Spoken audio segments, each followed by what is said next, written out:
അങ്ങനെ ഹൈദരാബാദിൽ പോയിട്ട് അന്നത്തെ അന്ന് നമ്മൾ ഒരു പബ്ബിൽ പോയി. അവിടെ എങ്ങനെയുണ്ട് പബ്ബ് എന്നൊക്കെ അറിയാൻ വേണ്ടിയിട്ട് പോയതാണ്. അപ്പോൾ പബ്ബൊക്കെ നല്ല സൂപ്പറായിട്ടുള്ള പബ്ബാണ്. ക്വാക്ക് എന്നുള്ള പറഞ്ഞിട്ടുള്ള ഫേമസ് ആയിട്ടുള്ള പബ്ബിലാണ് അവിടെ പോയത്. ഞാൻ താമസിക്കുന്ന ഹൈടെക് സിറ്റിയിലാണ്. അപ്പോൾ അവിടെ പബ്ബിൽ പോയി. പക്ഷേ അവിടുത്തെ പ്രശ്നം എന്താണെന്ന് വെച്ചിട്ടുണ്ടെങ്കിൽ അവിടെ ആസ് നമ്മൾ ബാംഗ്ലൂരിലൊക്കെ ഉള്ള പോലെ നമുക്ക് ഇരുന്നിട്ട് കുടിക്കാനൊന്നും പറ്റില്ല. ഇരുന്നിട്ട് നമുക്ക് കഴിക്കാനോ കുടിക്കാനൊന്നും പറ്റില്ല. അവിടെ നിന്നിട്ട് തന്നെ ചെയ്യണം. നിന്നിട്ട് വേണം നമുക്കൊരു ടേബിൾ കിട്ടും. ആ ടേബിളിൻ്റെ അവിടെ നിൽക്കണം.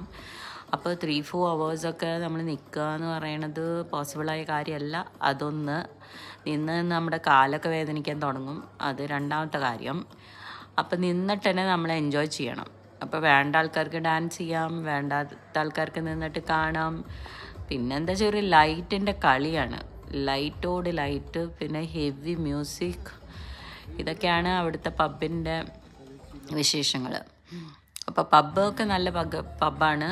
അത് കഴിഞ്ഞിട്ട് ഞാൻ സെക്കൻഡ് ഡേയോ ഇനിയൊരു പബ്ബിൽ പോയി. അവിടെ പോയപ്പോഴും ഇത് സെയിം ആയിരുന്നു. ഭയങ്കര റിച്ച് പബ്ബാണ്. പക്ഷേ എന്താണ് കുഴപ്പം എന്ന് വെച്ചാൽ നമ്മൾ നിൽക്കുക തന്നെ വേണം. നിന്നിട്ട് വേണം.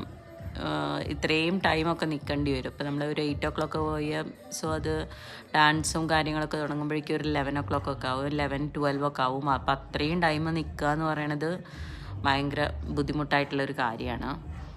പിന്നെ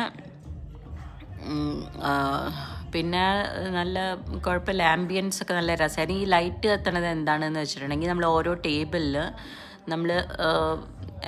നമ്മൾ ഡ്രിങ്ക്സ് വാങ്ങണതിനനുസരിച്ചിട്ട് നമ്മൾ വലിയൊരു ബോട്ടിലൊക്കെയാണ് വാങ്ങണമെന്നുണ്ടെങ്കിൽ ആസ് യൂഷ്വലി ഈ ഒരു പബ്ബിലൊക്കെ ഒരു ബോട്ടിൽ വാങ്ങുക എന്ന് പറഞ്ഞാൽ ഒരു 25,000-30,000 rupees ഒക്കെ വരും. അങ്ങനെ അത്രയും കാശ് ചിലവാക്കുന്ന ആൾക്കാർക്ക് ഇതേമാതിരി ഒരു ലൈറ്റൊക്കെ വെച്ചിട്ട് അവർ ഭയങ്കര ഒരു സെലിബ്രേഷനൊക്കെ ചെയ്യും. അപ്പോൾ അതാണ് നമ്മൾ കണ്ടത്. അങ്ങനെ കാശ് കൊടുക്കുന്ന ആൾക്കാർക്ക്.